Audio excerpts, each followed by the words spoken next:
Hello students, आज हम करेंगे वाक्य के भेद। वाक्य के भेद रचना के आधार पर हैं। रचना के आधार पर वाक्य के 3 भेद हैं। पहला है साधारण वाक्य या सरल वाक्य, जिसे हम सिंपल सेंटेंस बोलते हैं। दूसरा है मिश्रित वाक्य, कॉम्प्लेक्स सेंटेंस, संयुक्त वाक्य, कंपाउंड सेंटेंस।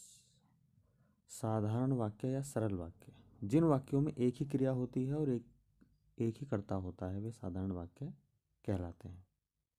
या फिर हम कह सकते हैं कि जिन वाक्यों में केवल एक ही उद्देश्य यानी कि कर्ता और एक ही विधेय होता है, उन्हें साधारण वाक्य या सरल वाक्य कहते हैं। इसमें एक उद्देश्य और एक विधेय रहते हैं, जैसे बिजली चमकती है, पानी बरसा। इन वाक्यों में एक एक उद्देश्य अर्थात कर्ता और विधेय अर्थात क्रिया है, अतः ये साधारण या सरल वाक्य हैं। मिश्रित वाक्य, जिस वाक्य में एक से अधिक वाक्य मिले हों किंतु एक प्रधान उपवाक्य तथा शेष आश्रित उपवाक्य हों, मिश्रित वाक्य कहलाता है।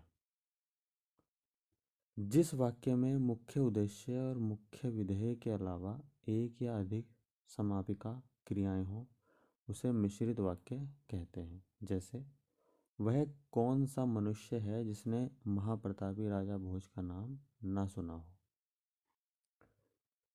जिन वाक्यों में एक प्रधान मुख्य उपवाक्य हो और अन्य आश्रित गौण उपवाक्य हो तथा जो आपस में कि, जो, क्योंकि, जितना, उतना, जैसा, वैसा, जब, तब, जहाँ, वहाँ, जिधर, उधर, अगर, यदि, तो, यद्यपि, तथापि आदि से मिश्रित मिले जुले हों, उन्हें मिश्रित वाक्य कहते हैं।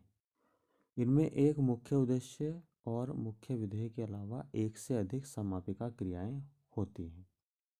जैसे, मैं जानता हूँ कि तुम्हारे अक्षर अच्छे नहीं बनते। जो लड़का कमरे में बैठा है वह मेरा भाई है। यदि परिश्रम करोगे तो उत्तीर्ण हो जाओगे। मिश्र वाक्य के मुख्य उद्देश्य मुख्य विधेय से जो वाक्य बनता है उसे मुख्य उपवाक्य और दूसरे वाक्यों को आश्रित उपवाक्य कहते हैं। पहले को मुख्य उपवाक्य और दूसरे को सहायक वाक्य भी कहते हैं।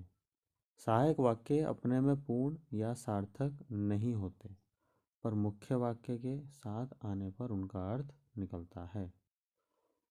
जो उदाहरण दिया गया है उसमें वह कौन सा मनुष्य है मुख्य वाक्य है और शेष सहायक वाक्य है, क्योंकि वह मुख्य वाक्य पर आश्रित है।